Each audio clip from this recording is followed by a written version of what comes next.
Hello everybody, welcome to Spa-Francorchamps. This is round 3 of the 1952 previous results carry season. Alberto Ascari and Luigi Villoresi will be looking for their third 1-2 in a row here today. But mauricetrintignant in the simcagordini, third place. What can he do from there? It's a good opportunity for him. Roger Laurent, fourth in the Ferrari. Felice Benetto, fifth in the Maserati. Maserati have not had such a good opportunity yet this year, but they've got one today. De Graffenried in sixth in his Maserati. So the Maseratis are looking reasonable here this weekend with the race to come. Manzon seventh. Farina starts in eighth. Still has not got his feet firmly under the Ferrari table yet. He has got a lot of work to do, and he's got to catch up.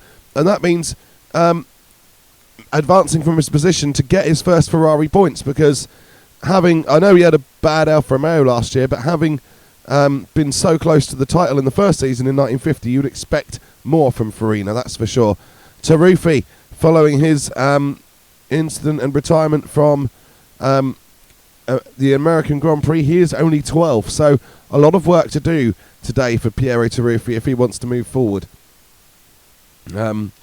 Gonzalez, he is down in 14th, and you know, we are seeing generally this season developing quite well, but it's clear that Ascari is a cut above, and then Villoresi appears to be a cut above everybody else, although, to be fair, he was actually passed by Taruffi in Indianapolis, only for rain to then throw it out, and he got back into second via strategy. But hey, that's part of racing, having the brain and intelligence to know, you know, what you need to do strategically to gain an advantage. That's what Villoresi did.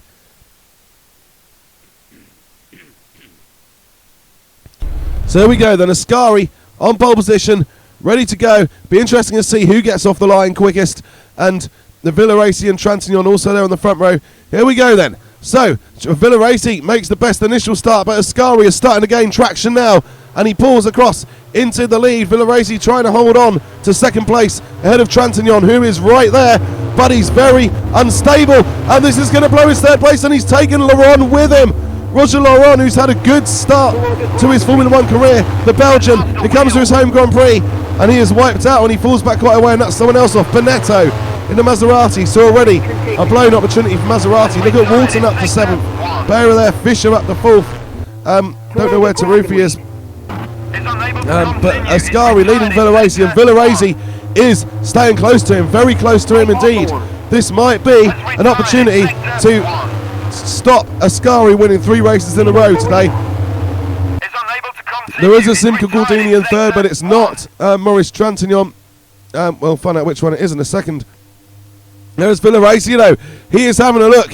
He is going down and having a look down the inside of Ascari, but every time Villoresi gets a run, Villoresi seems to be better on the initial acceleration part, and then Ascari just gets the grip, gets the acceleration, and gets the top speed, and Ascari seems to be setting his car up better for that bit, and that is how he is defending right now. And then you have Robertmanzon in third, Fischer in fourth in the Ferrari, and then I don't think he's got any points yet this season, so that would be a good opportunity for him to get some. And then it is jeanbehra in fifth. Piero Taruffi, the world champion, has only moved up by, I think he started 12th, didn't he? So he's only moved up by 1 position at the moment, so not much spectre of points unless he can really improve from where he is at the moment. Fischer trying to defend from Behra. If there's any question as to whether the Gordinis can run with Ferraris, they can certainly run with some of the Ferraris, and Behra is showing that here. But look at Villoresi. He is very much still having a look at Alberto Ascari, and I think the biggest problem here at this old Spa circuit is there's not really many braking zones, which means that the opportunity to pass is limited unless you can out-drag. But if you're already on a long straight, those cars haven't got anything else to give because they're already flat out. And yeah, Ascari, Villoresi still, he's trying to have a look, but sometimes it's a bit optimistic because he is a bit further back than it looks. But Ascari has definitely got a battle on his hands on this win. He isn't pulling clear. He isn't going to win it by miles.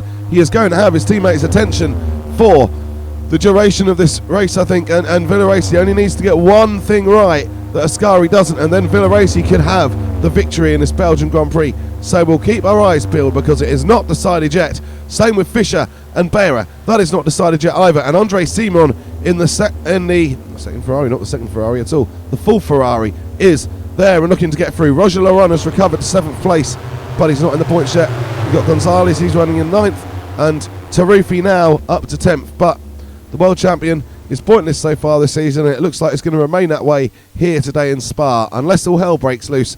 Villoresi still trying to get a sighter on his teammate, and there's Behra having an even stronger run at rudifischer. And Fischer at the moment does hold it off.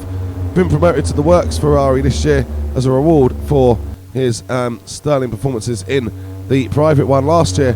Ascari continues to lead, and we're not very far off the end of the race now. Surely we've not got that far to go. But Ascari continues to lead Villoresi. Manzon is in 3rd, and then you have Fischer, and Behra is still running alongside him, and Simon has closed in on both of them. So Simon clearly hoping to have a chance at this. And Villoresi still trying to look. The thing is, every time he swerves out to try to get an alternative line, A, he loses the slipstream, B, he loses a bit of grip, and it puts him back into the place that he was before, where he's got to try to find the advantage over his teammate again. There comes Behra again having a look at Fischer, and that is closed off, but he is closer than ever. We've not got a lot of time left in this race now, and there are still things to decide and to try to happen. And here we come to the final corner with Ascari. Villoresi still there and not close enough to have a look down the inside, so he's going to hold on to 2nd. It will be a 3rd 1-2 for these guys in this very order. Alberto Ascari wins the Belgian Grand Prix. Luigi Villoresi does finish in 2nd place, only 6 tenths behind him. Well, Ascari had to work for that one, and that's what we want to see. We want to see.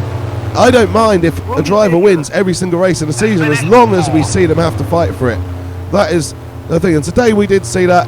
It would have been good to have seen it on a track with more corners. On the tracks with other corners, Villoresi hasn't had the pace, and maybe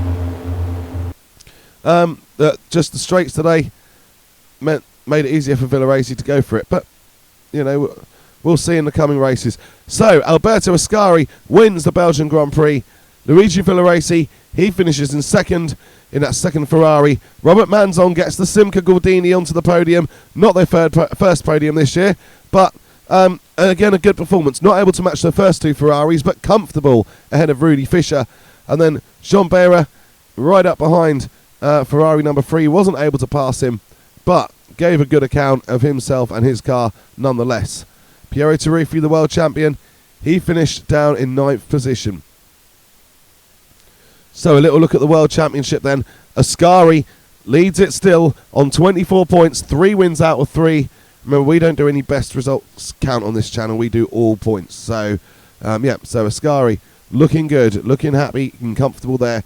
6 points ahead of Villoresi, who has got 3 second places to his name so far this season. 18 points for him. Here's both drivers have definitely massively improved their consistency from 1951. That's without a doubt. Roger Laurent, he is in 3rd in the championship on 7 points, now tied with Robert Manzon, who is also on 7.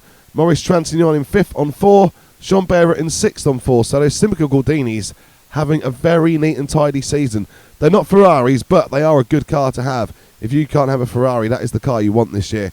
Rudifischer, he is in, I've forgotten the positions now, 7th on 3 points. And Felice Benetto in 8th on 2. The constructors, Ferrari 52 points, simcagordini 15. So like we say, a long way behind Ferrari, but still, that is the car to have if you can't get a Ferrari right, because it is a very good, solid car there. Maserati 3rd in the constructors on 2. They are the only 3 constructors to score points. And I don't know if I see any of the others scoring points all year, to be honest. Thank you very much for watching. Please like and subscribe. Take care.